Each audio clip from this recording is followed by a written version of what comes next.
Denver 7 Now is sponsored by Ferguson and BAC Appliance Center, the best in bath, kitchen, and lighting for your home. I'm Shannon Ogden with your Denver 7 Now update. And we begin with a thank you.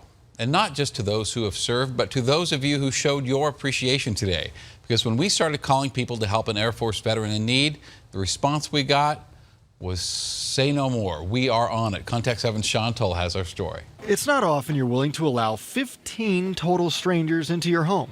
Hey, I love it. But Ethel Jones is thankful they're all here. I had mold in the house, and they are getting the mold out. This story starts with a call to Contact 7. You said you called Channel 7. Yeah, I kept seeing it on TV where they come out to help people, you know. Okay. So I called. We got her in touch with Rebuilding Together Denver, who wanted to help. Yeah, they're going to get the wall done first, and then we'll do that later. Okay. The mold mitigation work won't be fully done until later this week, but they also installed new handrails, cleaned carpets, and in the kitchen, we replaced an outlet underneath the sink, and then we installed a new stove. and are helping remove a lot of clutter. She's already looking like she's happy with what's going on. It's nice. Yeah. It's really nice. This was definitely special to me because Ethel's been in the Air Force. Her husband was also Air Force. I was a medic. I worked in the hospital. And my husband, he was the instructor. Her son was also in the Army, and the guy leading the work Monday. I did 6 years in the Navy. Which is why he really wanted to lead the effort. This is great. It was neat. I seen her, Reverend James, come over here and sit next to her on the couch. That was really, really neat. That's what happened to me on Veterans Day. On Veterans Day. A Veterans Day she'll never forget. Thanks for letting us meet Miss Ethel. Oh my goodness, thank y'all for doing it. Sean Toll, Denver 7. And the honor is all ours. And if you ever need any help, no matter how seemingly big or small, call the number right there. Write it down. Keep it close or email us at thecontact7@thedenverchannel.com. Well, the city of Denver will pay $300,000 to a pilot accused of exposing himself at the Westin Hotel at DIA. Andrew Collins was naked when he opened the curtains of his hotel room. He claims to have thought the windows were tinted and says he had no idea people could see him.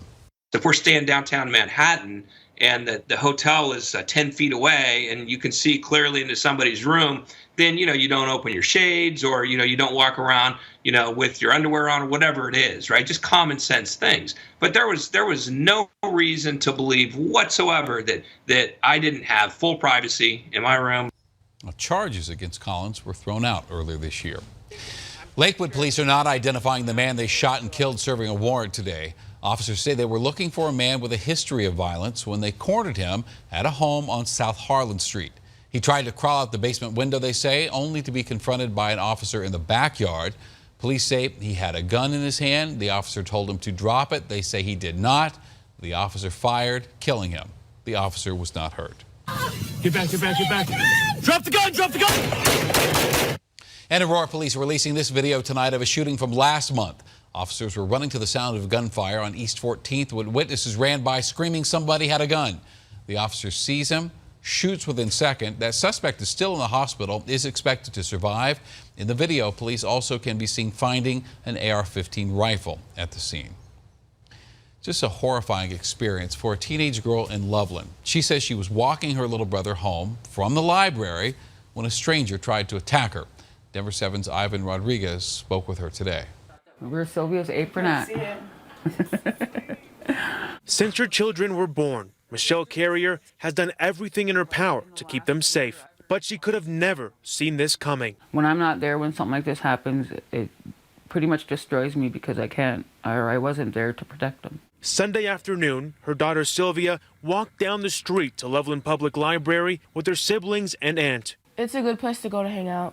Like, we go there every day almost after school. As they were leaving and unlocking their bikes outside, Sylvia says she heard a man yelling. And then he started calling me the N-word, like the hard R. And then he started walking towards me, and I got kind of scared because he's like an older guy. Her 9-year-old brother stepped in, trying to help. And when he was pushing me, my little brother was trying to stick up for me. So he was throwing wood chips at him. And then he tried to go after my brother. And if my auntie wouldn't have gotten in front of him, he would have hit my brother. All of it happening in a matter of seconds. He just kind of bumped into me and hit my chest. And then I just kind of shoved him back. None of the people around were even trying to help or anything. Once Loveland police officers arrived, they arrested this man, Matthew Pilato, and charged him with harassment. They say he was intoxicated. Michelle says that's no excuse. I want to kill him.